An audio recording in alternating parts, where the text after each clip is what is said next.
Is life hard for Korean husbands? There's usually a testing videos like this, but not today. Actually, for a lot of them, it's rough. Sure, they get the title head of the family outside, but in terms of life experience, no special treatment but under huge pressure. So what's their life really like? And how much pressure do they have? Alright, let's strip it down to the root.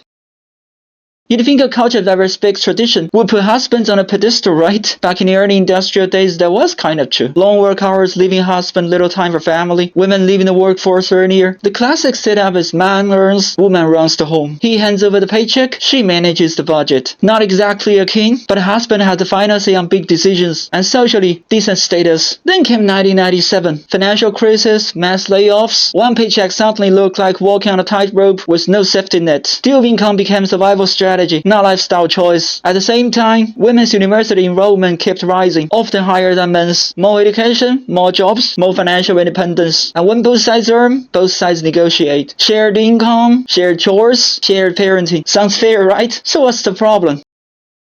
Here's the catch. Even in the dual income family, the financial weight still leans heavily on the husband. So housing prices? Brutal. Mortgages? Stay kids long. No pause button. Crime schools, private tutors, education arms race, every receipt hurts. Plus aging parents, 7th generation. Old above, young below. You can't even afford to lose your job. But corporate culture, hierarchy heavy, overtime normal, competition ruthless. Hit 40 and suddenly your salary stalls, your position weakens, your job feels shaky. You go to work turns, you come home exhausted. Now here's the real twist. Can you vent at home? Not really. Part pride, part fear of looking weak. So where does the pressure go? Late night drinks? Online games? Not chaos, not crime, just escape values. And divorce? Expensive. Financially and socially. That's not an easy exit. It's a last resort.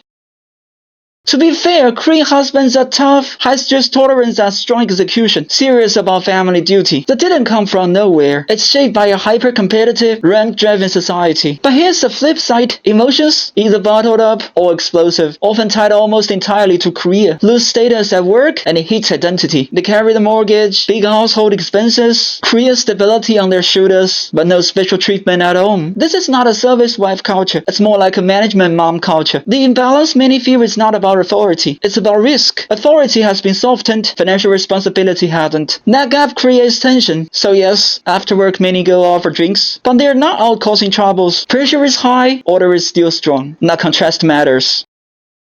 Job insecurity midlife, heavy family duty, limited emotional outlet. That combination contributes to more mental problems among Korean men compared to women. So what's the perk of being a husband? Relatively high income in Asia, stable social order, clear legal structure, and yes, the family name. That's about it. Not for patriarchy, not for equality, more like a society in transition, pulling in two directions at once. Modernization moved fast, welfare system and family world adjustment, not as fast. So men say I work all day and carry the house, I'm exhausted. And women say, I work too, do most of the housework, manage the kids, I'm even more exhausted. Two sides, both tired. And that's why more and more young people, men and women, choosing not to marry or have kids. Big mortgage, huge education costs, high divorce stakes, constant tension at home. From a cold economic view, marriage doesn't look like a great deal. So why do people still do it? Because life is not just a spreadsheet. Family still carries meaning, belonging still matters. Whether that trade-off is worth it, that's up to each person.